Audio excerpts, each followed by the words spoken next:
பகவத்கீதை உண்மையுருவில் அத்தியாயம் 18 பதம் 30.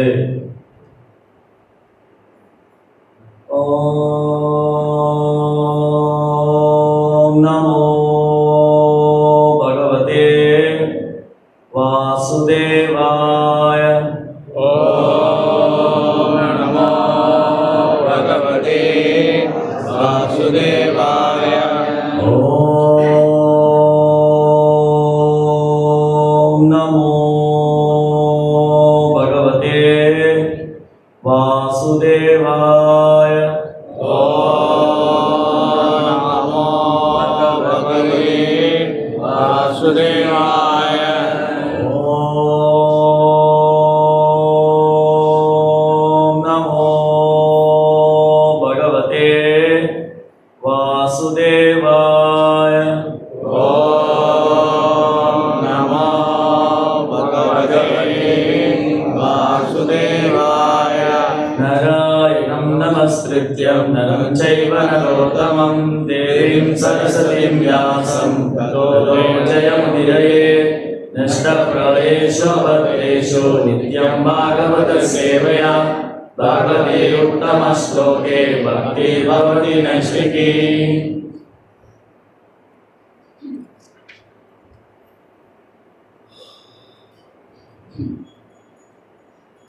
பிரவதிம் ச பிரகதிம் ச நிவதிம் ச நிவதிம் ச கார்யா கார்யா கார்யே காரே பயாவயே பயாவயே பந்தம் பந்தம் மோக்ஷம் மோக்ஷம் ச ச யா யா ஏதி ஏதி புத்திஹி புத்திஹி சா சா ஆர்த்த ஆர்த்த சாத்விகி சாத்விகி பிரவதிம் ச நிவதிம் ச பிரகதிம் ச நிவதிம் ச கார்யா கார்யே பயாவயே கார்யா கார்யே பயாவயே பந்தம் மோக்ஷம் ச யா வேதி பந்தம் மோக்ஷம் ச யா வேதி புத்திஹ சா பார்த்த சாத்விகி புத்தி சா பார்த்த சாத்விகி प्रवृत्तिं च निवृत्तिं च பிரகதிம் ச நிவதிம் ச कार्याकार्ये भयावये கார்யா கார்யே பயாவயே बन्धं मोक्षं च या वेति பந்தம் மோக்ஷம் ச யா வேதி बुद्धि सा पार्थ सात्विकी புத்தி சா பார்த்த சாத்விகி பிரகதிம் ச நிவதிம் ச கார்யா கார்யே பயாவயே பந்தம் மோக்ஷம் ச யா வேதி புத்தி சா பார்த்த சாத்விகி प्रावर्तिं च निवृत्तिं च பிரகதிம் ச நிவதிம் ச कार्यकार्ये भयावहे கார்யாகார்யே பயாவயே बन्धं मोक्षं च याविति பந்தம் மோக்ஷம் ச யா வேதி बुद्धि सा पार्थ सात्विकी புத்தி சா பார்த்த சாத்விகி माताजी பிரகதிம் ச நிவதிம் ச கார்யாகார்யே பயாவயே பந்தம் மோக்ஷம் ச யா வேதி புத்தி சா பார்த்த சாத்விகி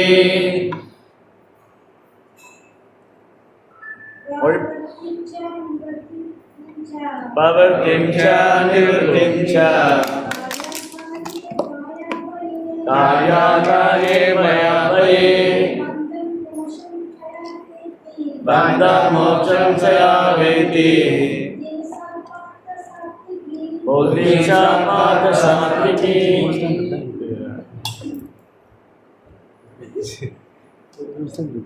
ஓகே ஓகே இல்லை நான் ஓகே படிச்சிட்டாங்களா? மொழிபெயர்ப்பு மற்றும் பொருளுரை தெய்வத்தின் அபய சரணாரவிந்த பக்திவேதாந்த சுவாமி ஸ்ரீல பிரபுபாத். ஜெய் ஸ்ரீல பிரபுபாத் ஜெய்.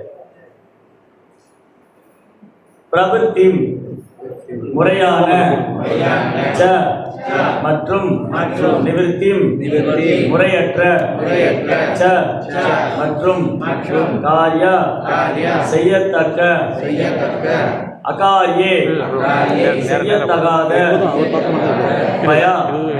பயம் அபயே பயமின்மை பந்தம்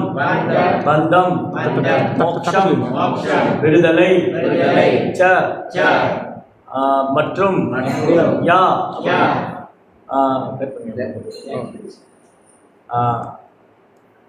ஓகே யா எதுவென்று வேதி அறிகின்றாரே புத்தி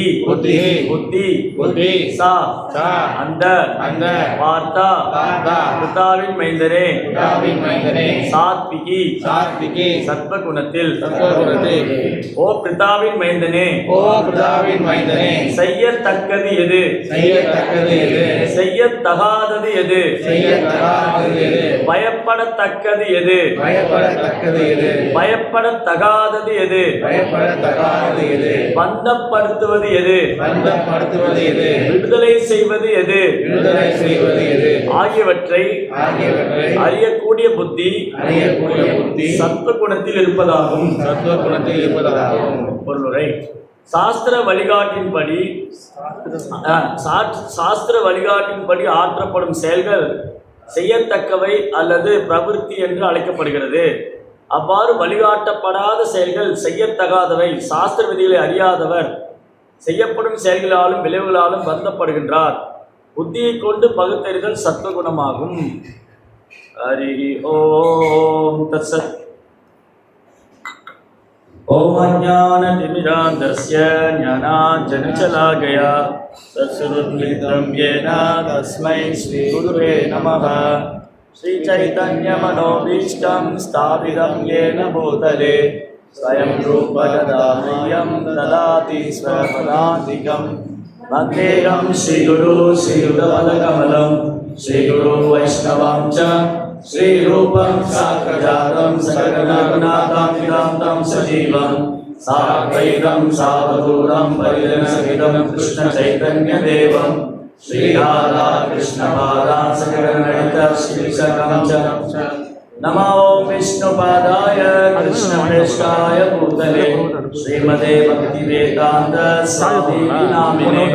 நமஸ்தே சாரஸ்வதி தேவே கௌரவாணி பிரச்சாரிணே निर्विशेष शून्यवादी भाषातदेशधारिणे.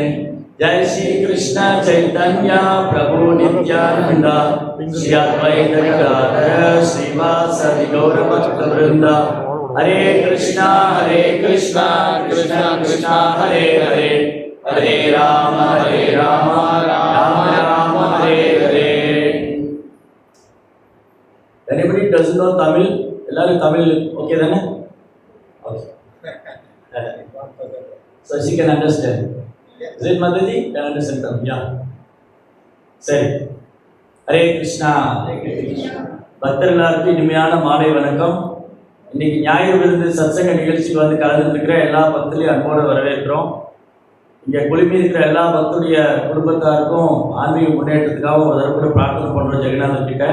ஹரே கிருஷ்ணா கிருஷ்ணா கிருஷ்ணா ஹரே ஹரே ஹரே ராம ராம ராம ஹரே ஹரே. இன்னைக்கு நம்ம படிச்சது வந்து பகவத்கீதையுடைய 18வது அத்தியாயம். இப்போ நான் தொடர்ந்து ஒரு சில வாரங்களாக நீங்கள் பகவத்கீதையுடைய 18வது அத்தியாயம் படிச்சிருக்கீங்க. 17 அத்தியாயத்திலே பகவத்கீதை முடிஞ்சது. 18வது அத்தியாயம் என்னன்னா, கிருஷ்ணர் இது வரைக்கும் சொன்னதை ஒரு ஓவர்வியூ மாதிரி கொடுக்குறாரு, திரும்பி ஒரு ரிகலெக்ட் பண்ணி கொடுக்குறாரு. 17 அத்தியாயம் வரைக்கும் கிருஷ்ணர் என்ன பேசினாரோ அதை திரும்ப கூட ஒரு தடவை அர்ஜுனனுக்கு ஞாபகப்படுத்துறாரு, என்னெல்லாம் சொன்னார். இப்போ நம்ம என்ன பண்ணுவோம், பேசியே இருக்கும்போது நான் சொன்னதை ஞாபகம் இருக்கா இல்லை திரும்ப இருக்கா சொல்லணுமா இல்லையா? ஒருத்தர் பேசிட்டு இருக்கோம், ஒரு 7-8 விஷயம் சொன்னோம், இதெல்லாம் பண்ணணும் அப்படின்னு. இல்லை ஞாபகம் இருக்கா திரும்ப இருக்கா சொல்லணுமா, மறந்துட்டீங்களா திரும்ப இருக்கா சொல்லி பிடிச்சிக்கிங்க இல்லையா? அந்த விஷயம் ஞாபகத்தில் இருக்கணும். இப்போ 17 அத்தியாயம் கிருஷ்ணர் பேசினாரு. இப்போ அர்ஜுனனுக்கு ஞாபகம் இருக்கா இல்லை மறந்து போயிருப்பாரா இல்லை திரும்பி ஒருக்கா சொல்லிடலாமான்னு சொல்லி கிருஷ்ணர் வந்து அப்படியே ஒரு அவுட்லைன் மாதிரி கொடுக்குறாரு, இது வரைக்கும் என்ன பேசினார். அப்போ நம்ம அன்றாட வாழ்க்கையில நம்ம செய்யக்கூடிய செயல்கள் எல்லாமே 3 குணத்துல தான் இருக்கு. நம்ம காலையில் எழுந்திருக்கிறதுல இருந்து ராத்திரி தூங்க போற வரைக்கும் நம்ம அன்றாட வாழ்க்கையில என்னென்ன செயல்கள் பண்றோமோ அது 3 குணத்துல தான் இருக்கு. சத்வ ரஜஸ் தமஸ். இந்த 3 குணத்தை பத்தி தனியா ஒரு அத்தியாயமே பகவான் போட்டிருக்காரு. ஜடையத்தின் முக்குணங்கள்னு இந்த 3 குணத்தையும் எடுத்து பகவான் தனியா ஒரு அத்தியாயமாவே போட்டாரு. அதனால ஏற்கனவே 3 குணத்தை பத்தி கிருஷ்ணர் விரிவா சொல்லிட்டாரு. இப்ப திரும்பி ஒரு அவுட்லைன் கொடுக்குறாரு, திரும்பி ஒருக்கா அதை ரிகலெக்ட் பண்றாரு, திரும்பி அதை ஞாபகப்படுத்துறாரு. அப்போ நம்ம உண்ணக்கூடிய உணவு, நம்ம உடுத்தும் உடை, பேச்சு, மனம், புத்தி, செயல்கள், சிந்தனை, இதெல்லாம் 3 குணத்துல தான் இருக்கு. ஈவன் நம்ம கிருஷ்ண பக்தி பண்ணிட்டு இருந்தாலும் கிருஷ்ண பக்தி பண்ணிட்டு இருக்கும்போது நமக்கு இந்த 3 குணம் நம்ம டாமினேட் பண்ணுது. சில நேரம் சாத்தியமான குணத்துல பக்தி பண்ணிட்டு இருப்போம், பெரும்பாலும் ரஜோகுணம் தமோகுணத்துல தான் பக்தி பண்றோம். நம்ம பண்ற பக்தியிலே ரஜோகுணம் தமோகுணம் இருக்கு. தட் மீன்ஸ் பக்தியில ரஜோகுணம் தமோகுணம் இல்லை, பக்தி முக்குணத்துக்கு அப்பாற்பட்டது. நாம ரஜோகுணம் தமோகுணத்தில் இருக்கிறதா நம்ம பண்ற பக்தியும் அதுக்குள்ள இருக்கு. இப்போ உதாரணத்துக்கு எப்படி பக்தியில் இந்த குணங்கள் ஆதிக்கம் செலுத்துன்னு சொல்றோம்.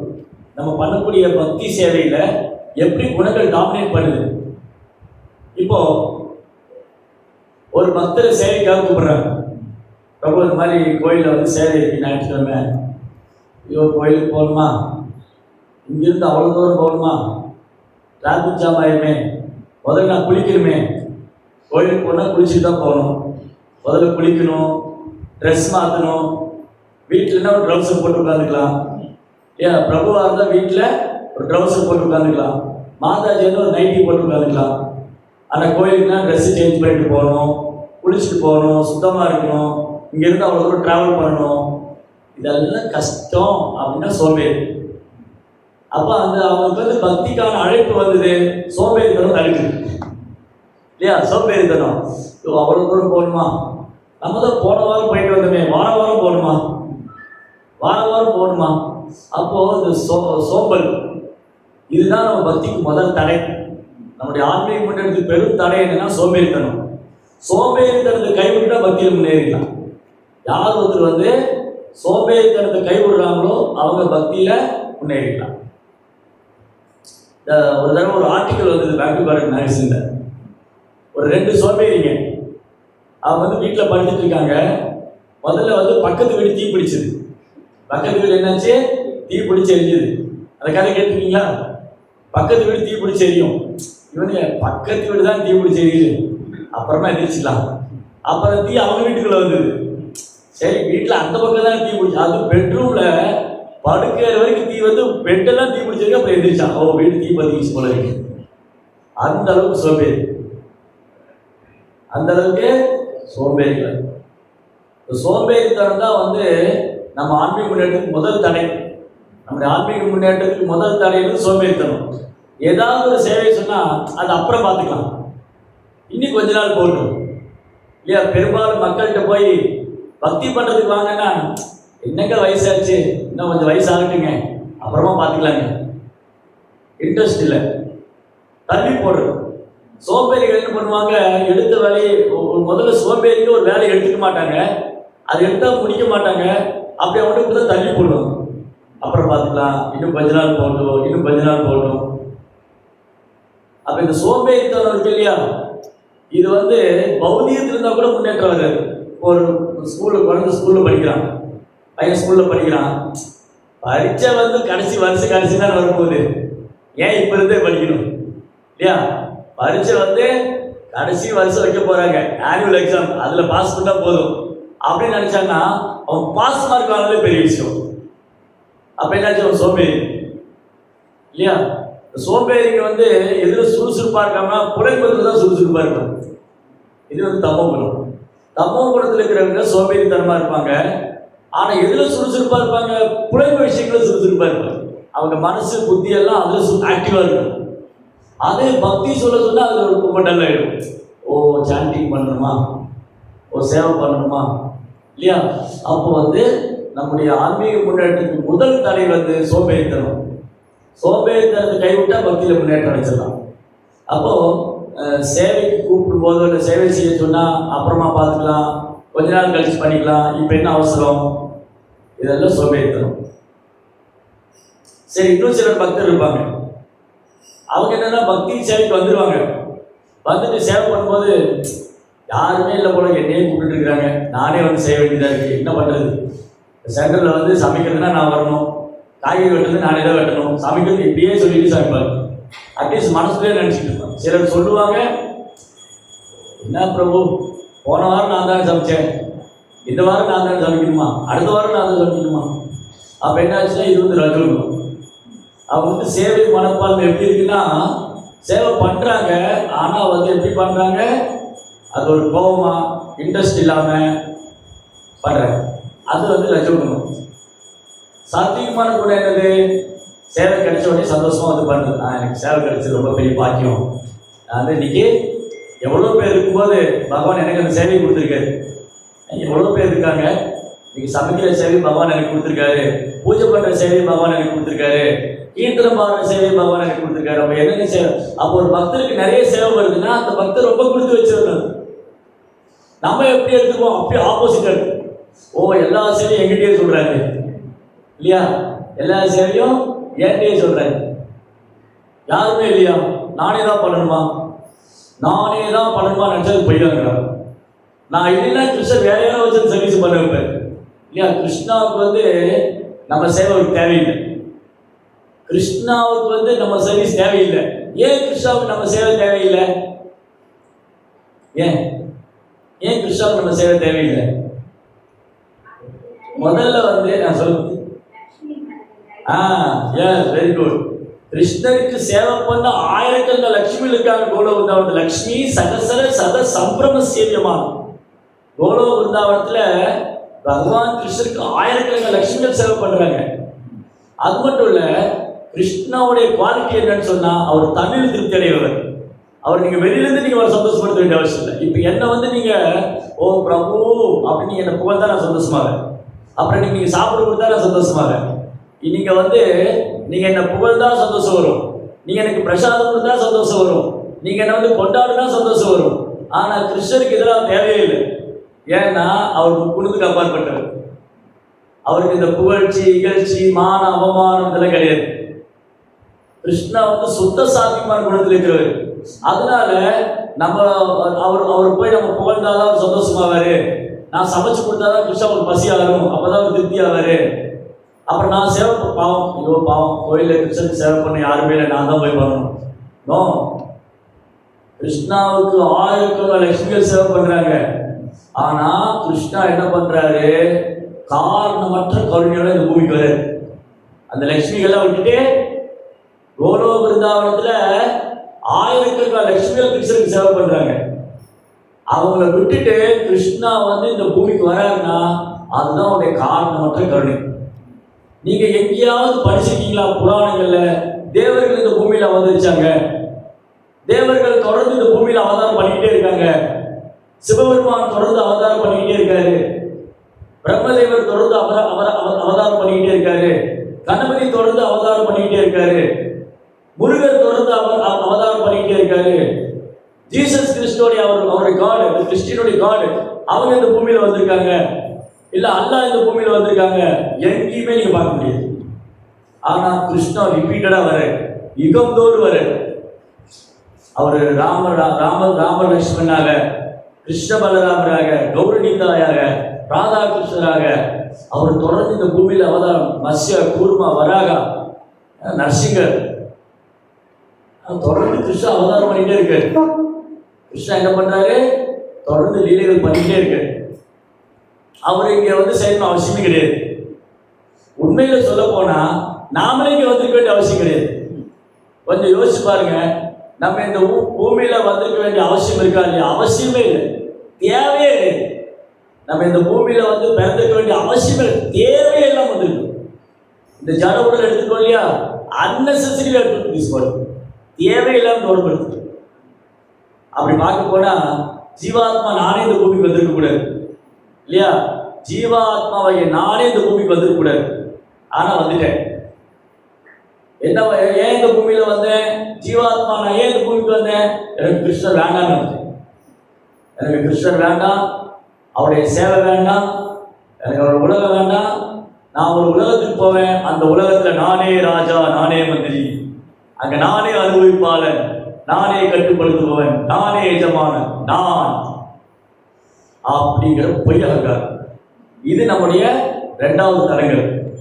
ஆன்மீக முன்னேற்றத்தின் முதல் தடங்கள் என்பது சோம்பேறித்தனம். ஆன்மீக முன்னேற்றத்தின் முதல் தடங்கள் சோம்பேறித்தனம். ஜெய் ஸ்ரீ ஜெகநாத் பிரபு சுபத்ரமையா கி ஸ்ரீ கோவிந்தாய் கி. ஆன்மீக முன்னேற்றத்தின் முதல் தடங்கள் வந்து சோம்பேறித்தனம், 2வது தடங்கள் வந்து பொய் அகங்காரம். இந்த ஜட உலகத்தில் நம்ம இருக்கிறதுக்கு முக்கியமான கருத்து பொய் அகங்காரம் தான். பொய் அகங்காரம்ன்றது நான் தான் பண்ணேன். நான் இன்னைக்கு இல்லைன்னா இந்த சட்டத்தில் யார் நீங்கள் சமைச்சு பார்த்தீங்கன்னா ஒருத்தர் கிடையாது, நான் போய் தான் பண்ணேன்.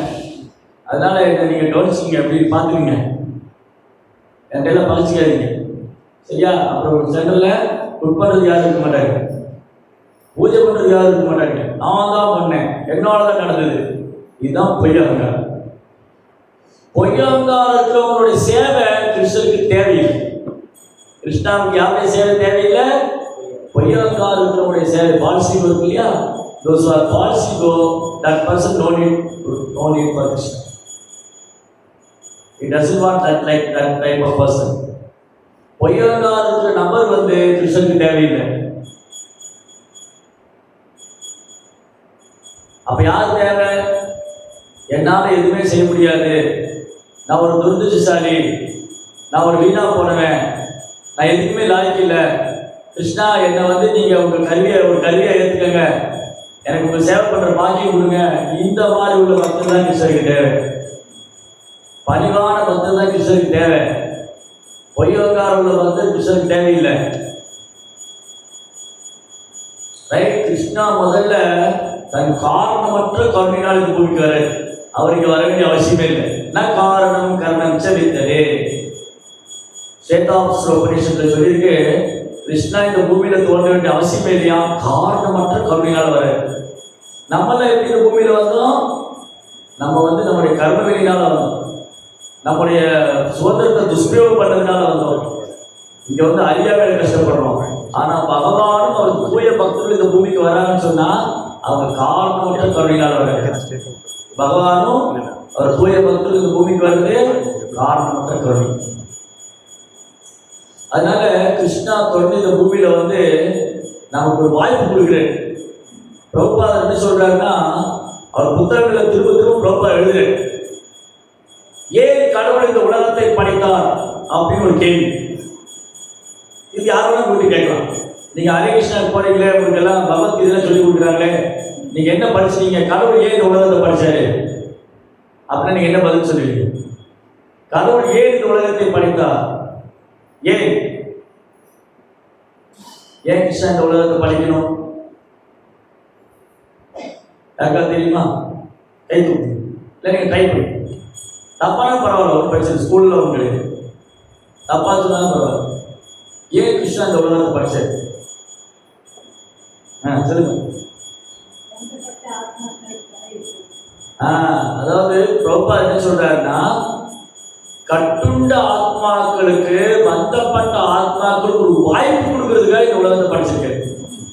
என்ன வாய்ப்பு கொடுக்கறதுக்கு? இங்க இருந்து திரும்பி கிருஷ்ணாவுக்கு போறது. ஆனா நம்ம எப்படி எடுத்துக்கிறோம்? ஓ, கிருஷ்ணா எனக்கு குறைப்பு அனுபவிக்கிறது ஒரு வாய்ப்பு கொடுத்துருக்காரு. நம்ம என்ன நினைச்சுக்கிறோம்? கிருஷ்ணா வந்து இந்த ஜனகுலகத்தை படிச்சிருக்காரு, எதுக்கு தெரியுமா? நான் அனுபவிக்கிறதுக்காக. இல்ல, இங்க படிச்சது எல்லாமே அனுபவிக்கணும் அப்படின்னு நினைச்சிருக்கோம் இல்லையா? அதுதான் முட்டாள்தனம். இங்க எதுவுமே அனுபவிக்க முடியாது. நீங்க ஈரான்ல அனுபவிக்க முடியுதா? இஸ்ரேல் அனுபவிக்க முடியுதா? அனுபவிக்கிறாங்க. என்ன அனுபவிக்கிறாங்க? எப்போ அமெரிக்காரன் கொண்டு போடுவான், எப்போ வந்து ஈரான்காரன் இஸ்ராயல் கொண்டு போடுவான், அப்போ பயந்து வாழணும். அப்போ நிறைய பொருள் இருக்கு, புலன்பத்துக்கு தேவையான வசதி இருக்கு, புலன்பத்துக்கு தேவையான வசதி இருக்கு, அதுக்கான உத்தியோகம் இருக்கு, அதுக்கான பணம் இருக்கு, எல்லாம் இருக்கு. ஆனா பயம், எப்ப என்ன நடக்கும், யார் எந்த நாட்டு மேல கொண்டு போட போகுது, இல்ல திடீர்னு கடவுள் கொந்தளிப்பாய் சுனாமி வந்துருவான், எப்ப வரப்போகுது, திடீர்னு பூகம்பம் வந்துருவான், எதிர்பார்க்கவே முடியாது இல்லையா? கொஞ்ச நாளைக்கு முன்னாடி மியான்மரில் பூகம்பம் வந்தது, இங்கே பக்கத்து நாடு தானே மியான்மர். எதிர்பார்த்துருப்பாங்க? அன்னைக்கு முந்தின நாள் வரைக்கும் தெரியாது. எல்லாம் உட்காந்து ஆஃபீஸ் ஒர்க் பண்ணுறவங்க ஆஃபீஸ் வேலைக்கு தேவையானதை எடுத்து வச்சுருப்பாங்க. நாளைக்கு ஆஃபீஸ் போய் இந்த ஒர்க்கு கம்ப்ளீட் பண்ணணும் இல்லையா? ஒரு அலுவலகத்தில் வேலைக்கு போகிறவர் நாளைக்கு என்னென்ன கம்ப்ளீட் பண்ணணும் லிஸ்ட் போட்டுருப்பாரு. ஸ்கூலுக்கு போகிற குழந்தை நாளைக்கு ஹோம்ஒர்க்லாம் ரெடி பண்ணி ப்ரிப்பேர்டாக போயிருப்பாங்க, ரைட்? அப்புறம் ஃப்ளைட்டில் போகிறவங்க டிக்கெட் புக் பண்ணியிருப்பாங்க, ட்ரெயினில் போகிறவங்க எல்லாமே பக்கா பிளானில் இருந்தது. ஒரு செகண்டில் எல்லா பிளானும் தும்சம் தரமட்டம் ஆயிடுச்சு. ஒரு செகண்ட் தான் இல்லையா? ஒரு குழுங்குச்சு, எல்லா திட்டமும் போச்சு. அதனால ஜட உலகத்தில் பாகவதம் என்ன சொல்லுது? பதம் பதம் யக்தி பதம் நதேஷா. நம்ம வைக்கிற ஒரு ஸ்டெப்பும் டேஞ்சர் தான், அடுத்து என்ன நடக்கும் தெரியாது. ஆனால் நம்ம என்ன நினைச்சிருக்கோம்? இங்கே அனுபவிக்கிறதுக்கு. ஏன் பொறுப்பாளர் ஒரு கதை சொல்லுவார், அடிக்கடி கிளாஸ்ல சொல்லுவார். ஒருத்தன் ஒரு புலி ஒருத்தர் துரைச்சிச்சு, டைகர் இல்லையா புலி ஒருத்தரை துரத்துச்சு. அவன் ஓடுறான் வேகமாக, தலை குத்திட்டு ஓடுறான். அப்படி வேகமாக ஓடினவன் என்ன பண்ணா? ஒரு கிணத்துக்குள்ளே விழுந்தான். கீழே ஒரு பால் கிணறு, வேகமாக ஓடி ஒரு கிணத்துல விழுந்தான். கிணத்துல விழுந்தவன் கிணத்துக்குள்ளே விழுகல, அங்கே ஒரு மரக்கிளையில தொங்கிட்டு இருக்கான். அந்த சில சமயம் கிணத்துல வேரெல்லாம் இருக்கும், மரத்தோட வேரெல்லாம் இருக்கும், அதில் தொங்கிட்டு இருக்கான். அந்த வேரில் தொங்கிட்டு இருக்கான். கீழே பார்த்தா நிறைய விஷப்பாம்புகள் இருக்கு, கொடூரமான விஷப்பாம்பு இருக்குது. அது பால் கிணறு, தண்ணியே கிடையாது. அந்த பால் கிணறுல தண்ணியே இல்லை, கீழே விஷப்பாம்பெல்லாம் இருக்கு. இப்போ கீழே விழுந்தா விஷப்பாம்பெல்லாம் குத்திடும். கீழே விழுந்தா என்னாகும்? விஷப்பாம்பெல்லாம் குத்திடும். சரி, எப்படியாவது இந்த வேர்லேருந்து கொஞ்சம் செவத்தை பிடிச்சி கல்லுகளில் பிடிச்சி மேலே போகலான்னு பார்த்தா அங்கே புலி பார்த்துருக்கு. இந்த புலியை எப்படா மேலே வரும் கடிச்சுதான் பார்த்துருக்கு. இப்போ மேலே போனால் புலி கடிச்சு செத்து போகணும், கீழே விழுந்தா பாம்பு கடிச்சு செத்து போகணும். இவன் அந்த கிளையில தொங்கிட்டு இருக்காரு இந்த வேர்ல. அப்போ என்ன பண்ணுறது? 2 எலி வேர் கடிச்சிட்டு இருக்கு. ஒரு வெள்ளை எலி கருப்பெலியும் சேர்ந்து அந்த வேர் கடிக்குது. இதுக்கிடையில அந்த மரம் அந்த மர கிளை இருக்கு இல்லையா, அது கிணத்துக்கு வெளியில் இருக்கு. அது ஒரு தேன் கூடு கட்டிருக்கு. அந்த தேன் அப்படியே கீழே சொட்டுது. அந்த கிளையிலேருந்து தேன் சொட்டுது. இந்த இவன் என்ன பண்ண? அந்த கிளை இந்த தொங்கிட்டு இருக்கிற பாருங்க, அவன் அப்படியே போனான். இந்த தேனை சுவைக்கிறதுக்கு எந்த கண்டிஷன்ல இருக்கான்? கீழே விழுந்தா மரணம், மேலே போனாலும் மரணம். இப்போ இங்க தப்பிக்கணும், அதை விட்டுட்டு அந்த தேனை நக்க முடியுமா? நாக்கு வச்சுட்டு. இதுதான் நம்ம நிலைமை. நமக்கு எல்லா பக்கமும் ஆபத்து தான், எல்லா பக்கம் ஆபத்து. எப்ப என்ன நடக்கும் உத்தரவாதமே கிடையாது. இந்த ஜட உலகத்துல எந்த உத்தரவாதம் கிடையாது. அதனால இந்த ஜட உலகம் கிருஷ்ணா சொல்றாரு, அனித்யம் அசுகம் லோகம். அனித்யா, இது நிரந்தரம் இல்லை. இங்க உண்மையான சுகம் இல்லை, இங்க துன்பம் தான் இருக்கு. அதனால என்ன பண்ணும்? இதுலேருந்து வெளியேறும், இந்த துன்பத்திலேருந்து வெளியேறணும். அதை விட்டுட்டு இங்க புலன்பத்தில் மூழ்கி போனோம்னா இந்த தேடி நக்கினங்கள் தான்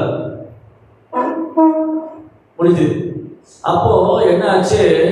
இந்த இதுதான் அறியாமை, இதுதான் அறியாமை. அப்படி இந்த அறியாமை விடுபடணும்.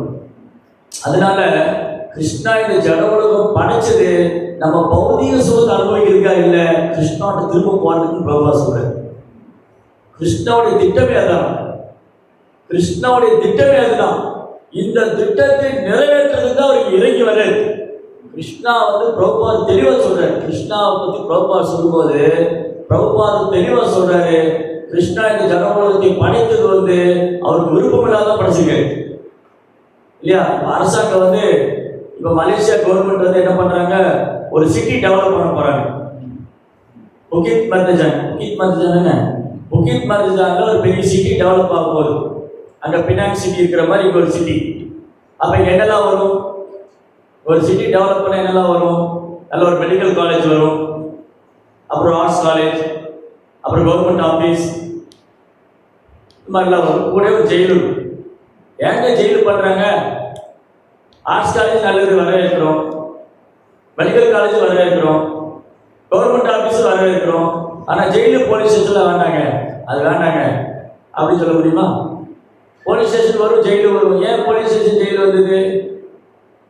அங்க அரசாங்கத்துடைய சட்டத்தை மீறவங்க இருப்பாங்க, அவங்கள தண்டிக்கிறதுக்காக இல்லை, அவங்க திருந்துறதுக்காக அந்த இடம். இப்போ முக்கியத் மாதிரி ஒரு ஒரு ஒரு சிட்டி டெவலப் ஆகும்போது அங்க குற்றவாளிகள் வருவாங்க. ஏன் குற்றம் பண்றான்? அவன் சுதந்திரத்தை துஷ்பிரயோகம் பண்றான். அரசாங்கம் எல்லா வசதியும் பண்ணி கொடுக்குது. நீ சுதந்திரமா ரூட்ல போகலாம், நீ சம்பாதிக்கலாம், நீ சம்பாதிக்கிற பணத்தை நீ அனுபவிக்கலாம், எல்லா வசதியும் இருக்கு. அதை விட்டுட்டு நான் திருடுவேன் கொள்ளையடிப்பேன்னா அவன் ஜெயில தான் போகணும் இல்லையா? உனக்கு சுதந்திரத்துக்கு சொந்தமா உழைச்சி சம்பாதிச்சு நீ சாப்பிடலாம். இல்லை நான் திருடுவேன் கொள்ளையடிப்பேன்னா உனக்கு ஜெயில போகணும். அந்த மாதிரிதான் அரசாங்கத்துடைய சட்டத்தை மீறவங்க சிறைச்சாலையில தள்ளப்படுறாங்க. அது அரசாங்கத்துடைய விருப்பம், அது இல்லை. அரசாங்கம் குடிமக்களை பாதுகாப்பு ஜெயில போடணும், அதெல்லாம் நோக்கம் இல்லை.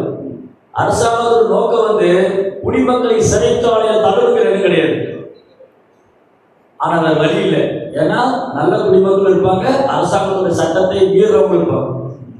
அது கூட தண்டிக்கிறதுக்காக இல்லை, அவங்க ஒரு சந்தர்ப்பம் கொடுக்குறாங்க, அவன் உள்ள போனா திருந்துவான் அப்படின்னு. அதே மாதிரிதான் கிருஷ்ணாவுக்கு இந்த உலகத்தை படைக்க இஷ்டம் கிடையாது.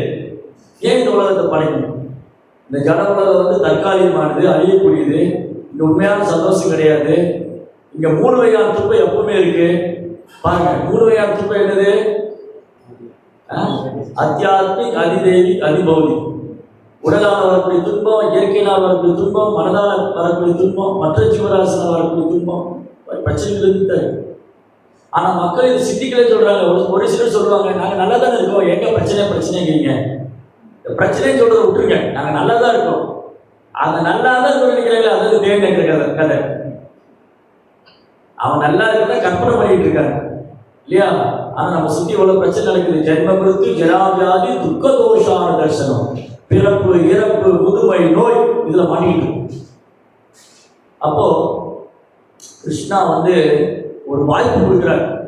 பிரபுபாதா சொல்றாரு, கிருஷ்ணா இந்த உலகத்தை படைத்ததுக்கான திட்டமே என்னதுன்னா, இந்த ஜீவாத்மாவை திரும்பியும் ஆன்மீக உலகத்துக்கு அழைச்சு போகும். சரி, இப்ப அடுத்த கேள்வி இந்த திட்டம் எப்படி பிரபுபாதருக்கு தெரியும்? கிருஷ்ணா ஏன் இந்த உலகத்தை படைச்சாங்கிற திட்டம் எப்படி பிரபுபாதருக்கு தெரியும்? எப்படி தெரியும்? கிருஷ்ணாவுடைய திட்டம் என்னன்னு பிரபுபாதருக்கு எப்படி தெரியும்? எப்படி தெரியும்?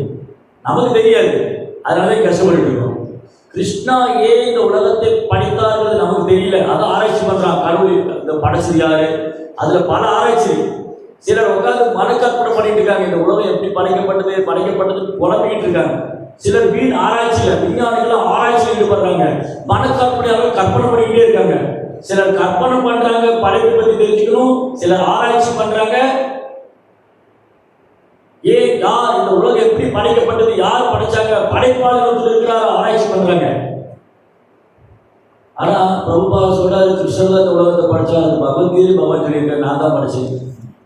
கிருஷ்ணர் தான் படைப்பாளி. கிருஷ்ணர் தான் படைப்பாளி. சோ அப்ப அவருக்கு என்ன திட்டம்? இந்த உலகம் படைச்சதுக்கான திட்டம் என்ன? இப்ப யாராவது திட்டம் எல்லாம் குடும்பம் நடத்துவாங்களா? நீங்க எல்லாம் கிரகஸ்தலா இருக்கீங்க, ஏதோ குடும்ப நடத்துல திட்டம்லாம் ஒன்றும் கிடையாது அப்படி சொல்ல முடியுமா? இல்லை பிரபு, இங்க பிள்ளைங்களை படிக்க வைக்கணும், அதுக்காக எவ்வளவு சம்பாதிக்கணும், அப்பெல்லாம் ஒரு பிளான் இருக்கும். எனக்கு எவ்வளவு சம்பளம், அந்த வருமானம் என்ன, அதை எவ்வளவு தூரம் குடும்பம் நடத்த முடியும், பசங்களுக்கு செலவு, ஸ்கூல் செலவு எவ்வளோ ஆகுது, வீட்டுக்கு செலவு எவ்வளோ ஆகுது, கையில பணம் எவ்வளோ நிற்குது, கோயில் எவ்வளோ கழிச்சு கொடுக்குறோம், இதெல்லாம் பிளான் இருக்கும். சும்மா ஏதோ எதிர்ச்சோம் பிறந்தோம் வாழ்ந்தோம் இருக்கு இல்லையா? அவருக்காக திட்டம் போடுறோம். இதான் என்னுடைய இந்த மாசம் பட்ஜெட். இந்த பட்ஜெட்ல எவ்வளோ எனக்கு லாபம் வந்தது, எவ்வளோ எனக்கு பணம் கையில் இருக்கு, எவ்வளோ செலவாக இருக்கு, இல்லை பற்றாக்குறையா இருக்கு, இல்லை லோன் கட்டியிருக்கேன், இந்த லோன் வாங்கியிருக்கேன். அப்போ அங்கே ஒரு பிளான் இருக்கு இல்லையா? அதே மாதிரி தான் கிருஷ்ணாவுக்கு ஒரு பிளான் இருக்கு இல்லையா? கிருஷ்ணாவுடைய பிளான் என்ன? அவர் இந்த உலகம் படைச்சது நம்ம எல்லாம் திரும்ப அழைச்சு போறது. ஸோ நம்மளுடைய பிளான் என்ன? இங்க போக மாட்டேன், நான் இங்கே தான் இருப்பேன், நான் இது போக மாட்டேன். கிருஷ்ணா கூட்டிட்டு போயிட்டு அதில் இங்கே இருக்கு. இதுதான் நம்மளுடைய பிளான். ஏன்னா நம்ம நினைக்கிறோம், இந்த உலகம் எனக்கு நல்ல சௌகரியமா இருக்கு. நோ, யாருக்கும் சௌகரியமா இல்லை. பணக்காரங்க நினைக்கிறாங்க, என்னடா இந்த வசதியான குடும்பத்தில் பிறந்தா எனக்கு நிம்மதி இல்லையே. ஏழை என்ன நினைக்கிறான், நான் பணக்காரனா இருந்தா நிம்மதியா இருப்பேன்னு நினைக்கிறான் இல்லையா?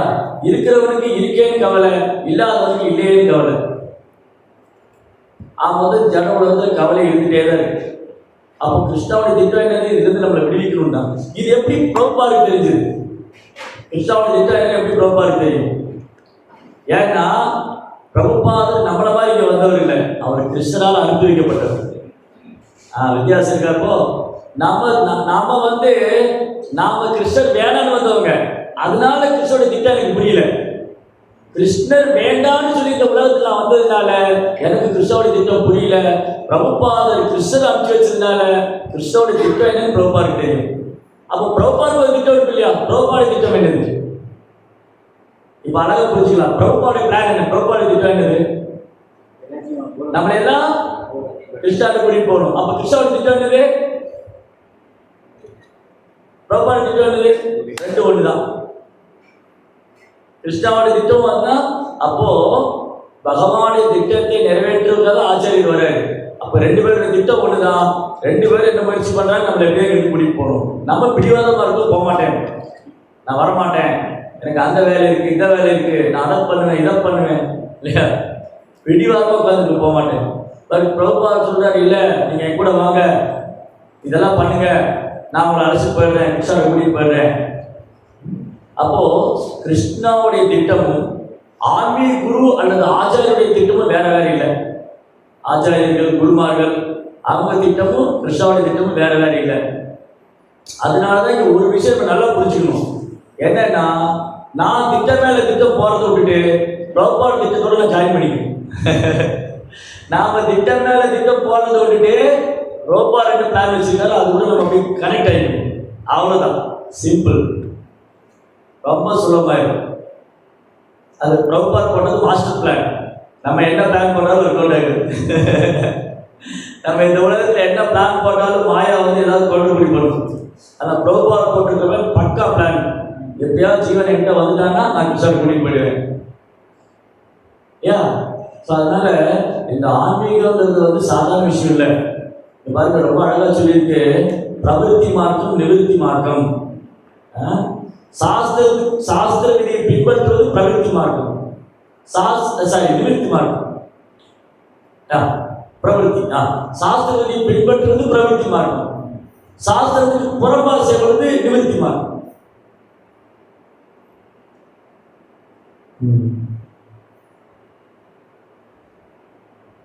அப்ப என்ன பண்ணணும்?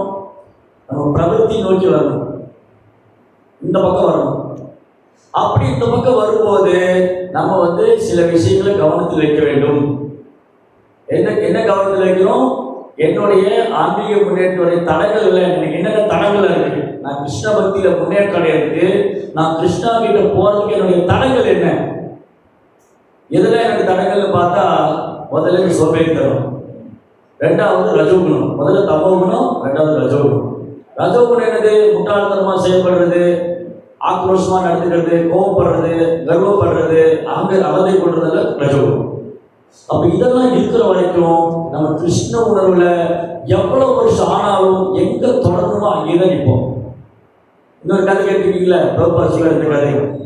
ஒரு நாள் என்ன பண்ணாங்க, ஒரு கல்யாண பார்ட்டி என்ன பண்ணாங்க, மாப்பிள்ளை வீட்டுக்காரர் பொண்ணு வீட்டுக்கு போகணும். அப்போ கங்கையை கடந்து போகணும். கங்கைக்கு இந்த கரையில மாப்பிள்ளை வீடு, அந்த கரையில பொண்ணு வீடு. என்ன பண்ணாங்க, நேராக இந்த மாப்பிள்ளை வீட்டுக்காரங்க போட்டில் வந்தாங்க.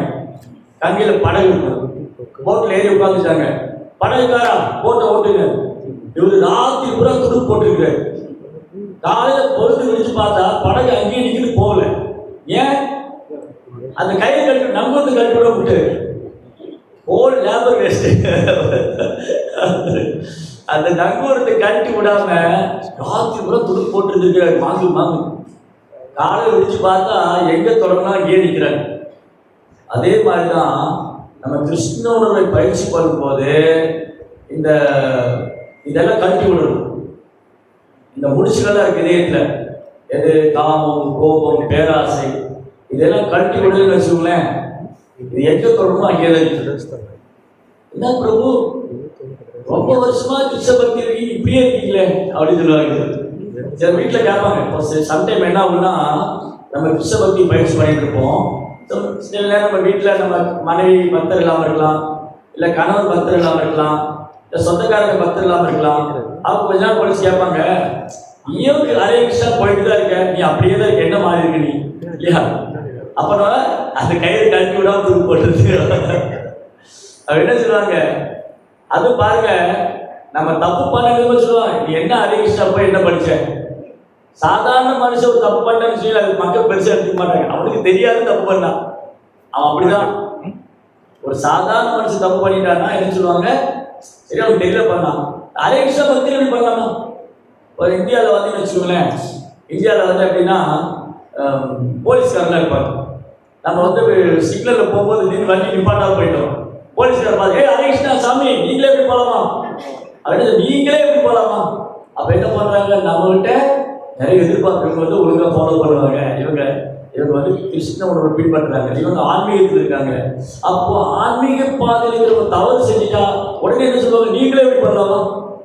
நீங்க ஹரே ராமா ஹரே கிருஷ்ணா நீங்களே எப்படி பண்ணலாமா? இதே சாதாரண ஒருத்தன் டிராஃபிக்ல நிற்காம போயிட்டான், அவர் போலீஸ்கார் திட்டுவான், டேய் முட்டாள் திட்டுவான், ஃபைன் போடுவான். நம்ம நல்ல பெரிய திலக்கு போட்டுட்டு கண்டி மாலை போட்டுட்டு அப்படி சைக்கிள் பைக்கில் போனோம், சாமி ஏன் சாமி நீங்களே இப்படி பண்றீங்களே? அப்ப என்ன அர்த்தம்? அப்போ கிருஷ்ண பக்தனுக்கு பொறுப்பு அதிகம், ரெஸ்பான்சிபிலிட்டி அதிகம் சொசைட்டியில். அப்போ நம்ம கிருஷ்ணனோட பண்ணும்போது கொஞ்சம் கொஞ்சமா அந்த ரஜோகுணம் தமோ வந்து வெளியில வரும். இந்த குணம் தான் நம்மளை கட்டி வச்சிருக்கு. கிருஷ்ணா சொல்றாரு, பிரகிருதி கிரியமானி புனை கர்மானி சர்வசக அகங்கார விமூடாத்மா கர்த்தாவம் இது மன்யதே. இந்த ஜட உலகத்துல ஜீவாத்மா நம்ம வந்து 3 குணத்துல கட்டப்பட்டிருக்கோம். சில நேரம் தமோ குணம் சோம்பேறித்தனம், சில ரஜோ குணம் முட்டாள்தனமா செயல்படுது. அட்லீஸ்ட் ஒருத்தர் சாத்விகமான குணத்துல இருக்கு. அப்ப சாத்விகமான குணத்துக்கு என்ன பண்ணுவாங்க சொல்லியிருக்கு. சாத்விகமான குணத்துல இருக்கிறவங்க ஒரு செயல் பண்றதுக்கு முன்னாடி இது நல்லதா கெட்டதா, இது சரியா தப்பா, செய்யலாமா வேண்டாமா, தர்மமா அதர்மமா, இதை யோசிப்பாங்க. தமோ குணத்துல கூட எதுவுமே யோசிக்க மாட்டாங்க. தமோ குணத்தில் இருக்கிறவங்க வந்து விளைவை பற்றி கவலையே இல்லை. ஏன்னா அவன் அறியாம என்ன பண்ணாலும் அவன் அறியாமல் இருக்கான், இதை பத்தி கவலைப்பட மாட்டான், விளைவை பற்றி கவலைப்பட மாட்டான். இப்போ வந்து குடிகாரன்னா வச்சுங்களேன், இந்த குடிகாரன் சொல்ற நீ குடிக்காதப்பா அவன் குடும்பம் வீணா போயிடும், ஹெல்த் வீணா போயிடும், அவனுக்கு அதை பத்தி கவலை இல்லை. ஏன்னா அவன் தமோ குணத்துல. ஸோ தமோ குணத்துல இருக்க என்ன பண்ணுவான், அவன் குடிப்பான், போதை வசதிகளை பயன்படுத்துவான். ஏன்னா அவனுக்கு இதை பத்தில கவலை இல்லை. இது நல்லதா கெட்டதா, செய்யத்தகுந்ததா செய்யத்தகாததா, இதை பற்றிலாம் ஒரு கவலை கிடையாது. எனக்கு வந்து புலைப்பு அனுபவிக்கணும், அவ்வளோதான். எனக்கு வந்து அந்த போதையில கொஞ்ச நேரம் படுத்துக்கணும், அவ்வளோதான்.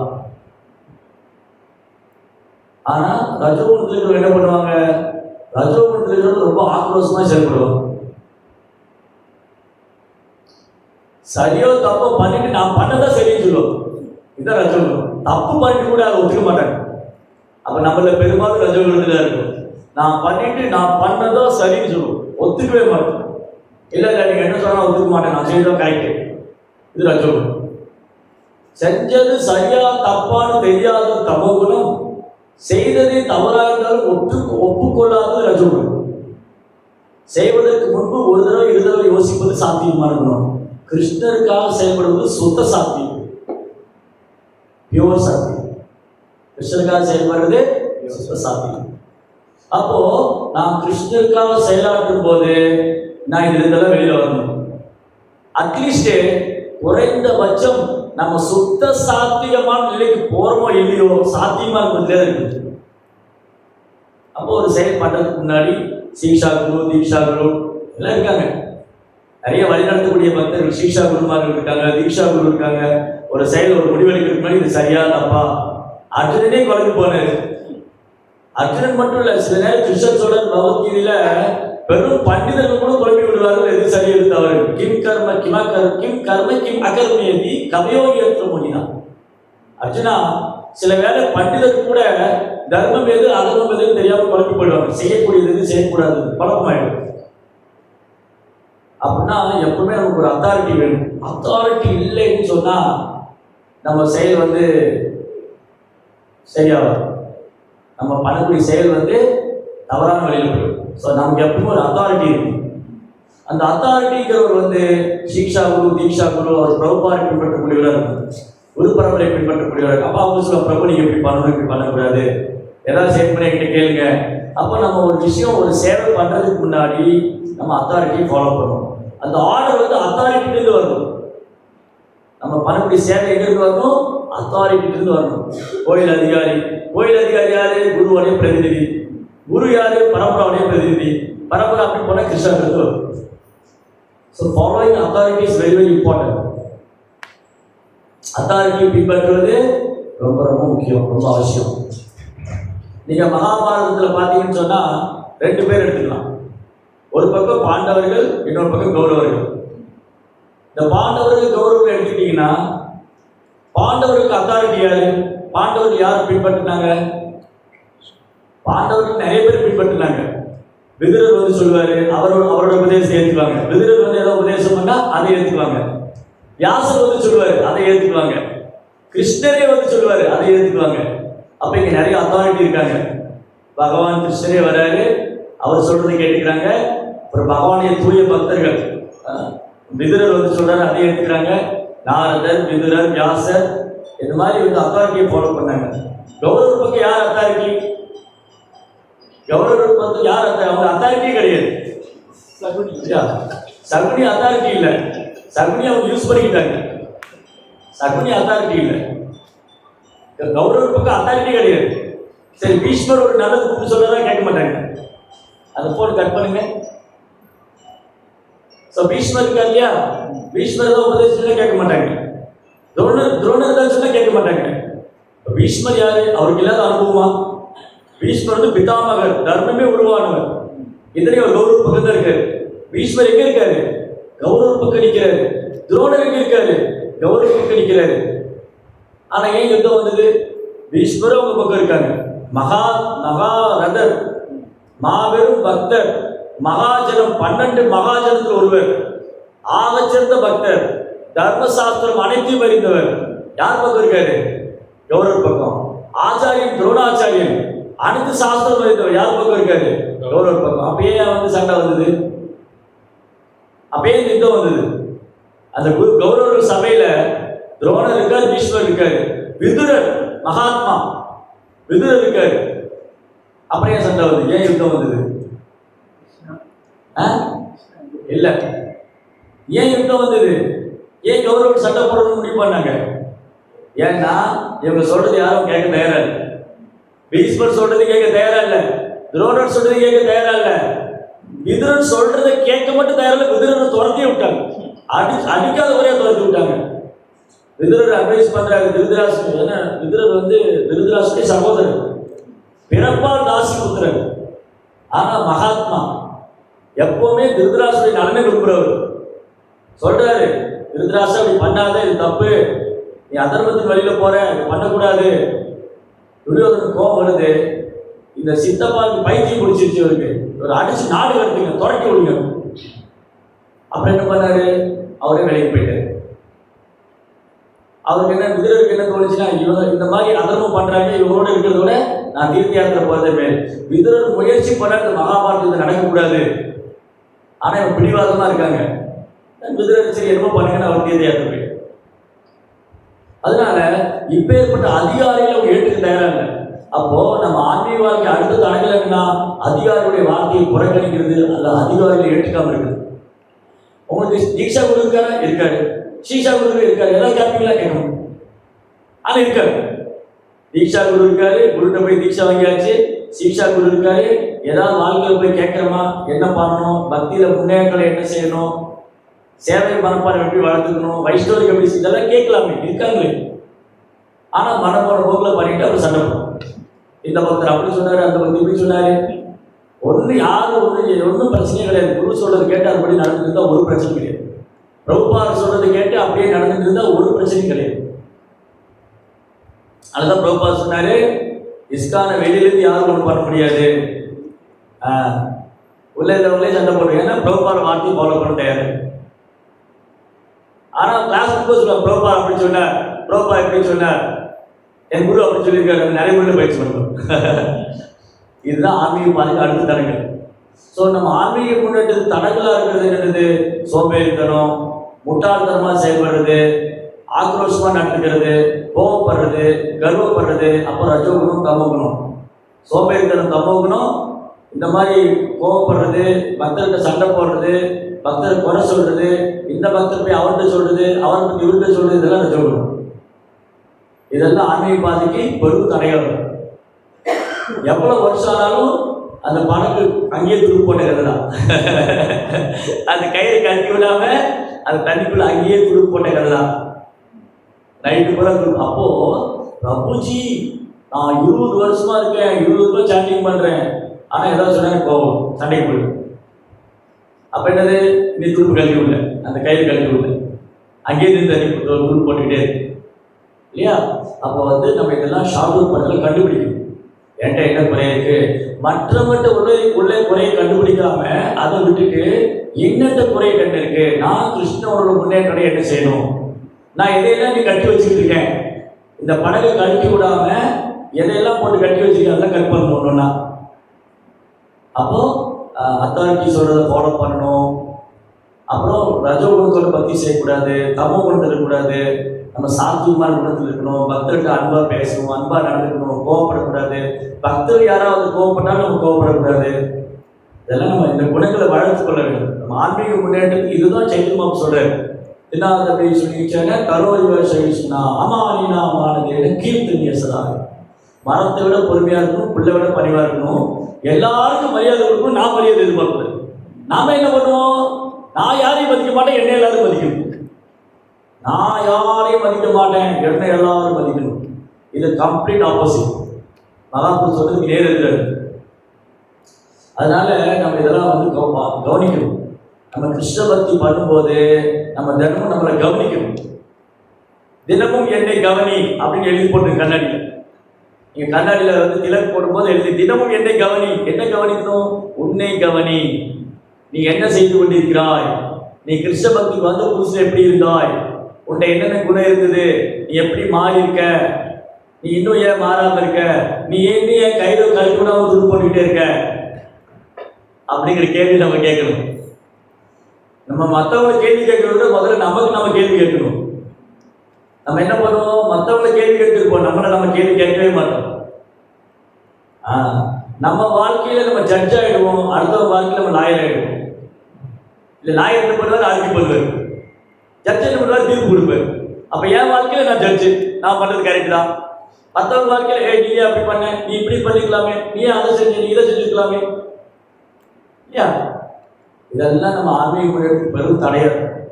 அதனால நம்ம இதையெல்லாம் தவிர்க்கணும். இந்த அனர்த்தங்கள்லாம் போகணும். பக்தர்கள் குற்றம் காண்பது, குறை கண்டுபிடிக்கிறது, அவதூறு பேசுறது, அப்புறம் சோம்பேறித்தனமா இருக்கிறது, அப்புறம் முட்டாள்தனமா செயல்படுறது, இதெல்லாம் விட்டுட்டு நம்ம ரொம்ப அழகா பிரபுபாதர் சொல்லிக் கொடுத்த மாதிரி கிருஷ்ண உணர்வை நம்ம தீவிரமாக பின்பற்ற வேண்டும். பக்தர்களை யாரை பார்த்தா வைஷ்ணவராக மதிக்க வேண்டும், அவர்களை நமஸ்கரிக்க வேண்டும், அவர்களுக்கு சேவை செய்ய வேண்டும். அப்போ ஆன்மீக முன்னேற்றம் காணாது. பக்தர்களுக்கு சேவை பண்ணும்போது எப்போ நம்ம குற்றம் காண்றதும் குறைபிடிக்கிறது கைவிட்டுட்டோமோ அப்பவே முன்னேற்றம் வர ஆரம்பிச்சோம். அப்பவே கிருஷ்ண உணர்வுல முன்னேற்றம் வர ஆரம்பிச்சோம். சந்தேகமே வேண்டாம். அந்த பார்வை மட்டும் அப்படி மாத்திட்டா போதும்.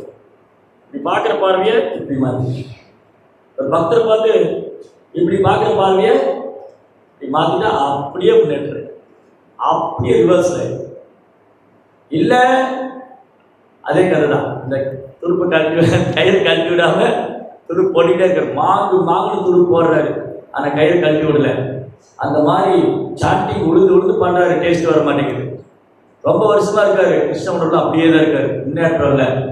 அதனால இதையெல்லாம் நாம சரி பண்ணிக்கணும். இதை சரி பண்ணிக்குள்ள நாம் தயாராக இருக்க வேண்டும். முதல்ல நம்மகிட்ட உள்ள குறையை நம்ம ஏற்றுக்கணும். யாராவது சொல்றாங்கன்னா, ஓ அப்படியா, நான் இந்த தப்பு பண்ணிட்டு இருக்கேன், நீங்க பண்ண மாட்டேன், ஏய் நீ என்ன குறை கண்டுபிடிக்கிறேன்னு சொல்லக்கூடாது. அப்ப என்ன அர்த்தம், நான் யாரும் குறை காணக்கூடாது, எனது குறை யாராவது சொன்னா அதெல்லாம் சரி செய்து கொள்ள வேண்டும். அந்த மாதிரி இருக்கிறது தான் உண்மையான நண்பர். பக்தி சித்தாந்த மகாராஜ் என்ன சொல்லியிருக்காருன்னா, உன்னை புகழ்வனை அருகில் வைத்துக் கொள்ளாதே, உன்னை புகழ்பவனை அருகில் வைத்துக் கொள்ளாதே, உன்னுடன் குற்றம் காண்பவனை அருகில் வைத்துக்கொள், ஏனென்றால் ஒரு குற்றத்தை நீ திருத்திக் கொள்ளலாம். ராவணன் என்ன பண்ணா, சரி ராவனுக்கு ராமனுக்கு என்ன வித்தியாசம், அடுத்த ராமாயண எக்ஸாம் அதோட முடிச்சது. ராமனுக்கு ராவனுக்கு என்ன வித்தியாசம், ராவணன் அவனை புகழ்றவரை பக்கத்தில் வச்சுக்க, அவனை புகழ்றவரை பக்கத்தில் வச்சுக்குவாரு, அவனை யாராவது ஒரு அறிவுரை சொன்னா அவன் விலக்கி வச்சுக்குவாரு, ஏய் நீ போனா வெளியே, விபீஷணன் தட்டி விட்டார். ஏய் விபீஷணா, நீ என் குடும்பத்துக்கு வந்து சத்ரு, நீ எனக்கு உபதேசம் பண்றிய, நீ வெளியே போ. பாருங்க, கௌரவர்கள் விதுரருடைய வார்த்தையை கேட்கல. ஒருவேளை கௌரவர்கள் விதுரருடைய வார்த்தையை கேட்டு என்ன இருக்கும்? மகாபாரத யுத்தமே நடந்திருக்காது, நமக்கு பகவத்கீதை கிடைச்சிருக்காது. மகாபாரத யுத்தமே நடந்திருக்காது, நமக்கு பகவத்கீதை கிடைச்சிருக்காது. ஆனா அவங்க கேட்க தயாரா இல்லை. அதனாலதான் மகாபாரத யுத்தம் நடந்தது, நமக்கு பகவத்கீதை கிடைச்சது. இந்த பக்கம் வந்தீங்கன்னா விபீஷனுடைய அறிவுரையை ராவணன் கேட்க தயாரா இல்லை. ஒருவேளை விபீஷனுடைய அறிவுரையை ராவணன் கேட்டிருந்தா என்ன இருக்கும்? விபீஷனுடைய அறிவுரையை ராவணன் கேட்டிருந்தா இன்னைக்கு நம்ம ஜெய் ஸ்ரீ ராவன் கி ஜெய் அப்படின்னு அவர் புகழ் பாடுவோம். பக்த பிரகலாத் பாடுறோம் இல்லையா? ஜெய பக்த பிரகலாத் ஜெய ராவணா பாடிட்டு. ஏன்னா அவர் பக்தர் ஆயிருப்பார். விபீஷனுடைய வார்த்தை கேட்டிருந்தா ராவணன் பக்தர் ஆயிருப்பார். விபீஷனுடைய வார்த்தையை கேட்காதனாலதான் விநாசகாலே விபரீத புத்தி, அவனுக்கு காலம் நெருங்கிடுச்சு, விநாச காலம். எவ்வளவு பேர் ராவணன் அட்வைஸ் பண்ணாங்க. கைகசி, அப்புறம் மால்யவான், சுமாலி, அப்புறம் மாரீச்சன், அப்புறம் வந்து விபீஷணன், யாருடைய அறிவுரையும் கேட்க ரைட்.